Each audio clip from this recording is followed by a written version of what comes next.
Somewhere in your neighborhood right now there is a garden. No spray bottles. No pesticide schedules. No repeat purchases every spring.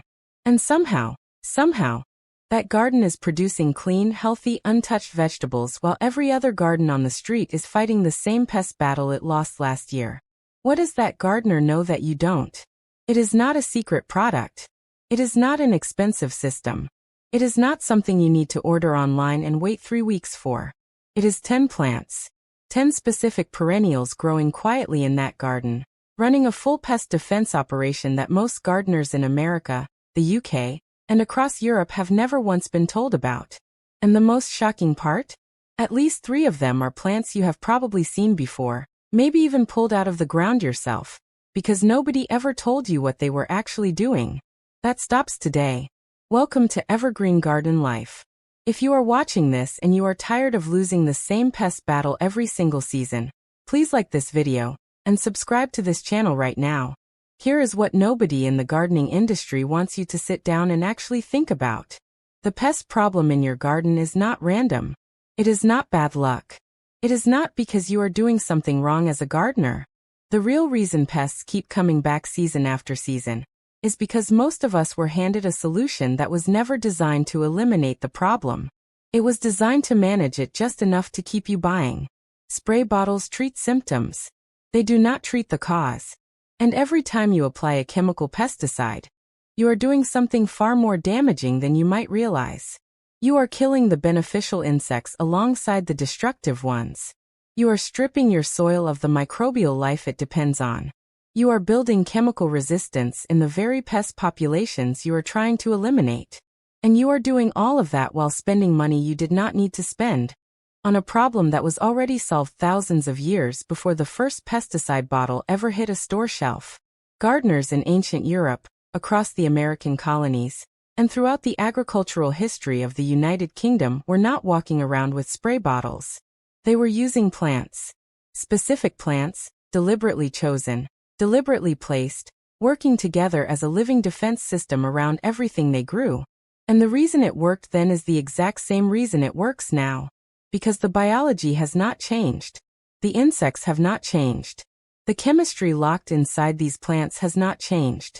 What changed is that somewhere along the way, we stopped listening to what the garden was already telling us, and started reaching for a bottle instead.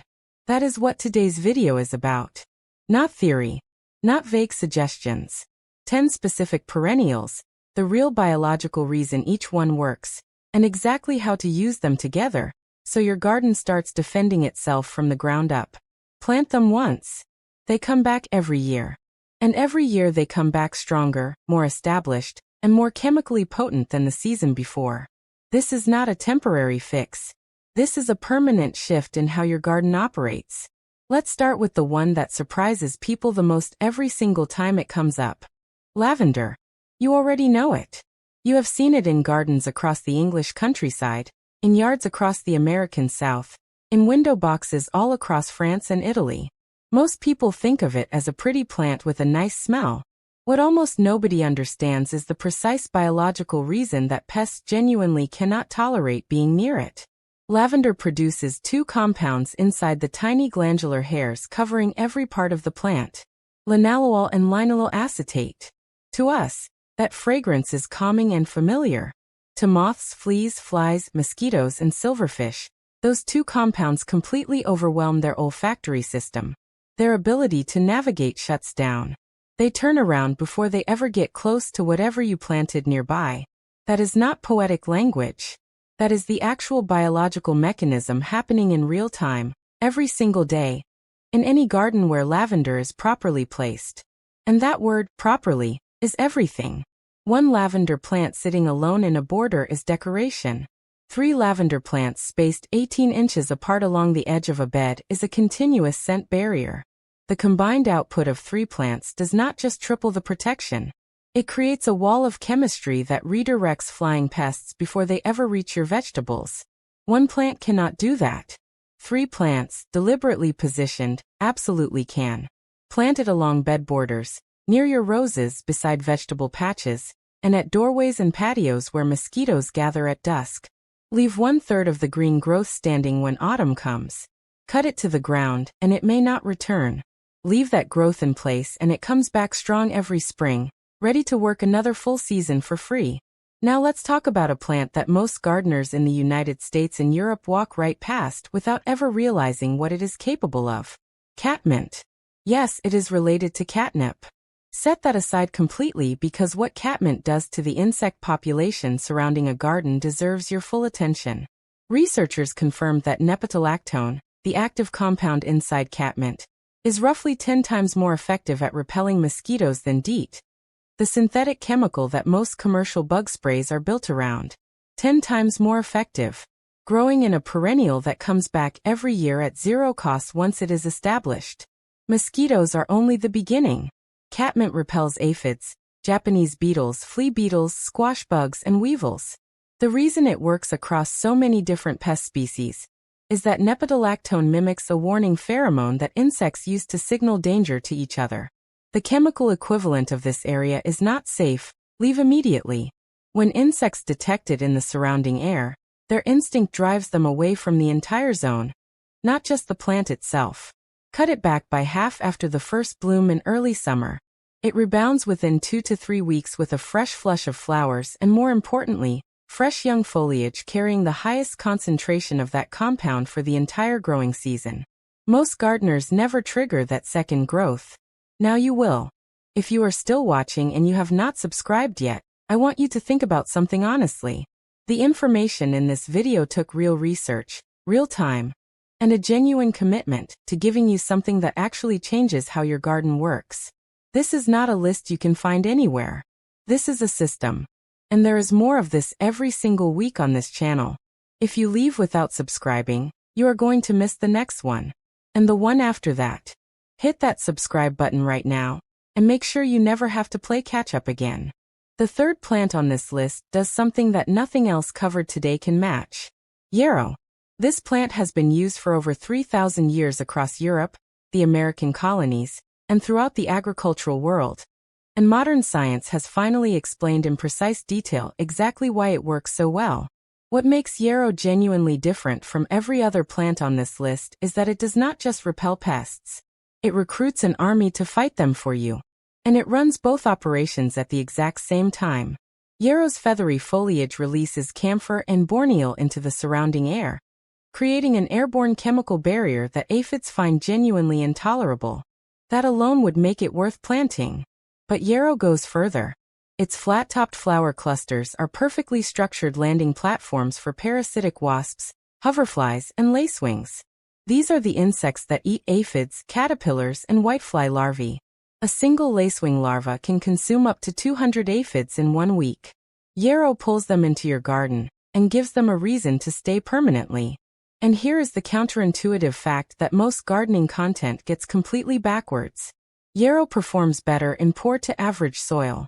Rich, heavily fertilized ground makes it tall, floppy, and far less aromatic. Less aromatic means less camphor and borneol pushing into the air. Less airborne compound means less pest-repelling power. Let it struggle slightly. It genuinely does better for it. Plant number 4 is lemon balm. Crush a single leaf between your fingers, and it smells exactly like lemon candy. That scent comes from citronellal, the same substance used in citronella candles that people burn on back porches across America and the UK every summer trying to keep mosquitoes away. The critical difference is that a candle burns out. This plant does not. Lemon balm releases citronellal continuously through its leaves, especially when the sun warms them during the day, or when they are brushed against as you move through the garden. Mosquitoes, gnats, aphids, and squash bugs all respond to it the same way. They avoid the surrounding area entirely. But the pest-repelling story of lemon balm goes further than most people ever hear. Lemon balm releases a specific compound that directly interferes with the trail pheromones ants use to communicate with each other. Those pheromone trails are the entire operating system of an ant colony. They direct movement, coordinate feeding, and allow thousands of individual insects to function as one organized unit. Disrupt those trails and you disrupt the entire colony at its foundation. Plant lemon balm near ant entry points, and you are not just repelling them. You are dismantling their communication system from the outside in. Chives are next. And this one consistently surprises people who have only ever thought of them as something to chop onto a baked potato. In a garden bed, chives are one of the most strategically effective pest control tools available. And they work in a way that is completely unique among everything covered in this video. Chives belong to the allium family, the same family as garlic, onions, and leeks. Every member of that family produces sulfur compounds, specifically allicin and diallyl disulfide, that release from the leaves above the soil, and from the root system growing below it. That underground release is what makes chives genuinely different. Below the surface, those sulfur compounds deter carrot root flies, onion flies, and nematodes. Nematodes are microscopic soil-dwelling pests that attack plant roots silently from beneath, causing damage that looks exactly like a nutrient deficiency when you observe it from above. Most gardeners across Europe and North America spend real money on fertilizer, trying to correct a pest problem they cannot see and have never correctly identified. Chives quietly suppress that threat at the root level without you ever knowing the danger was even present. Above ground, those same sulfur compounds release into the air and repel aphids, Japanese beetles, and mites. Plant chives as a continuous border around carrot beds, rose beds, and anywhere you grow root vegetables. Let the purple globe flowers bloom fully. They are pest-repelling and completely edible. Rosemary is plant number 6, and if you grow vegetables, especially brassicas, beans, or root crops, and rosemary is not somewhere in that garden, you have left a serious defense gap wide open. Rosemary's essential oil is built around 3 compounds working together: camphor, cineol, and alpha-pinene. That combination is chemically intolerable to cabbage moths, bean beetles, carrot flies, Mexican bean beetles, and spider mites. The camphor component in particular overwhelms the sensory receptors of these insects so completely that they avoid the entire surrounding area. But here is the piece of information that almost no gardening content ever reaches. Rosemary is most effective when planted upwind of the crops it is protecting. Pest insects do not wander randomly into a garden. They navigate on air currents. If your prevailing wind comes from the west, plant rosemary on the western border of your vegetable beds. The wind carries its chemistry directly into the flight path of incoming insects before they ever reach your plants. You are intercepting pests at the perimeter rather than chasing them after they have already landed, fed, and laid eggs on everything you work to grow. That one shift in placement, from wherever feels convenient to deliberately upwind, changes what rosemary can do in your garden entirely. Plant number 7 is tansy. This is the one I call the nuclear option. It does not appear on most mainstream gardening lists in the United States or the UK. It rarely gets recommended in popular gardening content. And that is honestly one of the most significant missed opportunities in home gardening today. Tansy contains 3 compounds operating simultaneously: thujone, camphor, and borneol.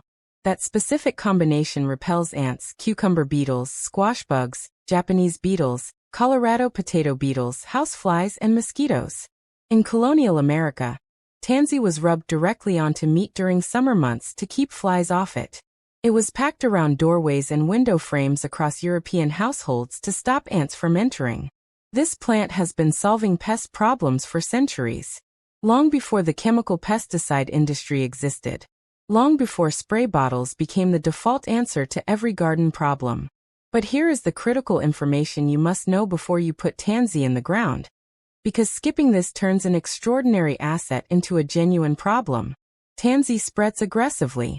It self-seeds readily, and in favorable conditions, it will push well beyond where you originally planted it. The solution is straightforward. Sink a 5-gallon pot into the ground with just the rim sitting level at the soil surface, and plant your tansy inside it. That physically contains the root spread underground. Then deadhead it consistently before any seeds form to stop aerial spread entirely. Do those 2 things and you have one of the most powerful pest-repelling plants available to any gardener, completely under control, working hard every single season. Plant number 8 is marigolds, and before you think you already know this one, stay with me because the real biology of how marigolds work goes much deeper than what most gardening content ever explains. Marigolds produce a compound called alpha-terthionol in their root system. This compound is toxic to nematodes, harmful soil bacteria, and root-attacking larvae at the underground level. But above ground, The strong scent released from marigold foliage confuses and repels whiteflies, aphids, and tomato hornworms. Gardeners across the United Kingdom and the United States have been planting marigolds beside tomatoes for generations, often without understanding precisely why it works. The reason is that the volatile compounds in marigold foliage mask the scent of the host plant. The tomato essentially disappears from the pest's chemical radar.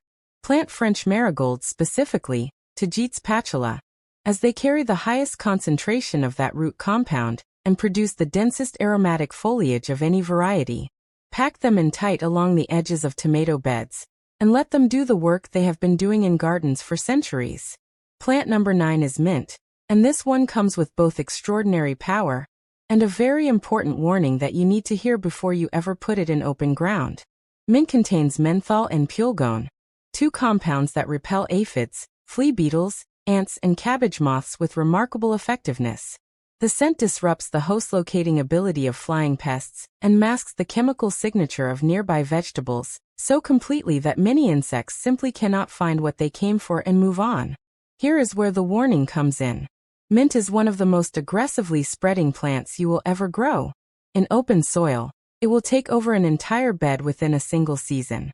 Across gardens in the UK, Europe, and North America, mint has turned from a helpful companion plant into an invasive takeover story more times than most gardeners can count. The solution is identical to tansy. Grow it in a buried container with the rim at soil level. That root restriction is non-negotiable. Do it and you have a powerful, permanent pest deterrent. Skip it, and you will be pulling mint out of places you never planted it for the next 3 years. Plant number 10 brings this entire system together in a way that makes everything else on this list work harder. Fennel. And this one surprises almost everyone because fennel has a reputation in companion planting for being problematic. And that reputation is partially earned. Fennel does inhibit the growth of certain plants if placed too close. But positioned correctly, at the outer edge of a garden, or along a fence line rather than directly beside your vegetables, fennel becomes one of the most powerful beneficial insect magnets available to any home gardener. The yellow umbrella-shaped flower heads of fennel attract parasitic wasps, hoverflies, and predatory beetles in enormous numbers. These are the insects that hunt and destroy aphid colonies, caterpillar populations, and whitefly infestations from the inside out. Plant fennel as a backdrop plant rather than a companion plant. Keep it at the perimeter. Let it tower at the back of beds across the UK, through gardens in France, Germany, and across the American Midwest, pulling the biological hunters into your garden and giving them a permanent reason to stay. Now here is where everything covered today becomes genuinely powerful, because these 10 plants are not just a list. They are a layered system. And the difference between a list and a system is the difference between a garden that occasionally benefits from a good plant and a garden that defends itself automatically from every angle at the same time. Run catmint along the ground level border. It creates the first chemical barrier, disorienting and repelling flying insects before they can land. Bring yarrow and fennel to mid-height in and around the bed. They add a second airborne layer of repellent chemistry, while simultaneously recruiting the predatory insects that hunt whatever gets through the first line. Position tansy at the back in corners. At 2 to 4 feet tall, it broadcasts its compounds across a wide radius, targeting the crawling pest population moving through soil at ground level. The threats that airborne repellents never reach. Run chives as continuous borders between sections for underground nematode suppression. Plant rosemary upwind of the entire bed, so incoming pests hit its chemistry on the air current before they ever see your vegetables. Use marigolds as the innermost ring around your most vulnerable crops. And let lavender, lemon balm, and mint in their contained pots sit at the entry points, doorways, and seating areas where you actually spend time.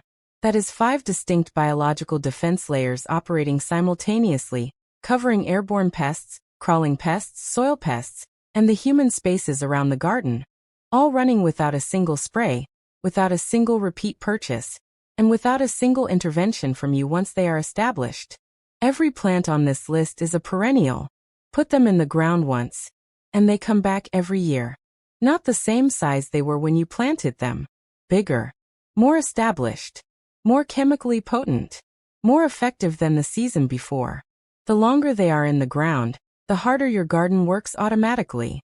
That is the exact opposite of a spray bottle, which empties, expires, loses effectiveness, and costs you money every single season with nothing to show for it at the end of the year except the same pest problem waiting for you in spring.